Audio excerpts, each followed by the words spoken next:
So he made a law and a punishment for anybody who is caught mixing milk with water and selling it, deceiving the buyers. One day he sat to rest beside a wall after helping a woman and her kids, and he overheard someone behind the wall of a mother and her daughter. They were preparing milk to sell the next day. And the mother said to her daughter, "Mix the milk with water."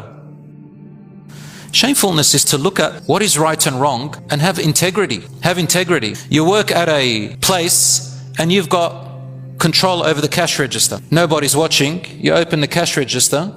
Your shame, your modesty, that Allah is watching you, your instinctive nature of modesty, of sense of right and wrong, will stop you from stealing, even if you can get away with it. Otherwise, how is it that people appreciate the goodness of others? How is it that people stop from killing and murdering and harming others? How is it that what stops people from doing immodest, immoral acts, if it wasn't for the sense of modesty and detesting of shame? So brothers and sisters, therefore shame is the opposite of modesty. And in Arabic, shame means ar. Ar means disgrace, dishonor. When you don't have modesty and self-respect, you bring shame upon yourself. So to me, haya to mean shame does not give the accurate meaning.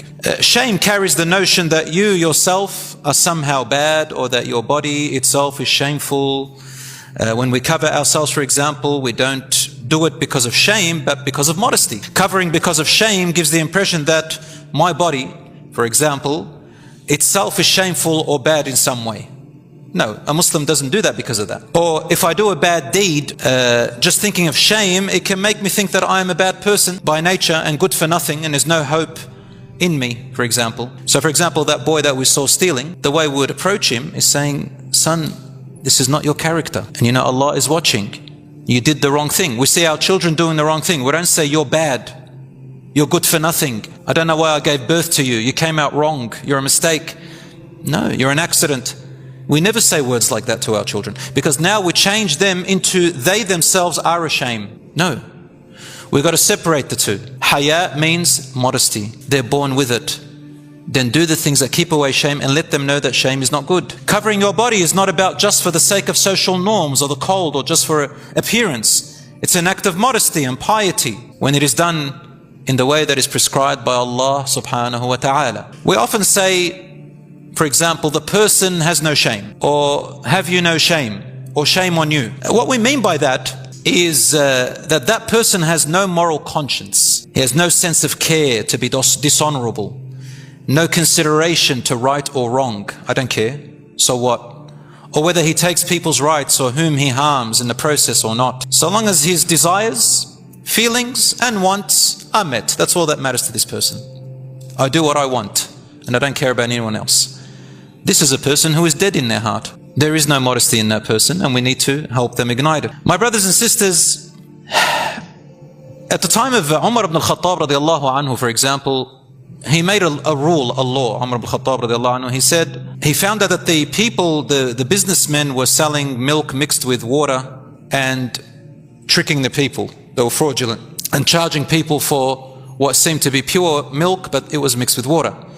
So he made a law and a punishment for anybody who is caught mixing milk with water and selling it, deceiving the buyers. One day, as his normal practice, he used to walk with his apprentice around at night, disguised, to see if anybody is in need of anything.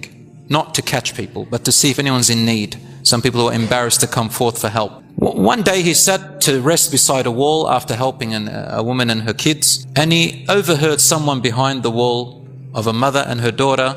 They were preparing milk to sell the next day. And the mother said to her daughter, "Mix the milk with water." So the daughter, she said, "Didn't you hear Amir al-Mu'mineen, the leader of the believers, has said that now we are forbidden and there's a punishment?"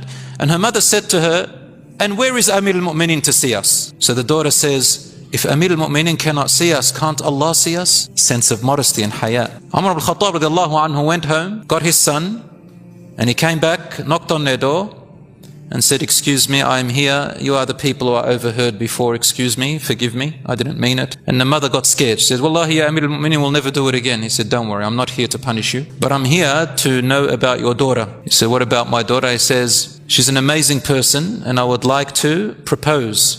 She said, "Amir al-Mu'mineen proposed to my daughter?" He said, not for me, for my son." A daughter like yours we should not let go of her. Let her see my son. If they like each other, go ahead. And truly they got married, and from them came the fifth Khalifa, or the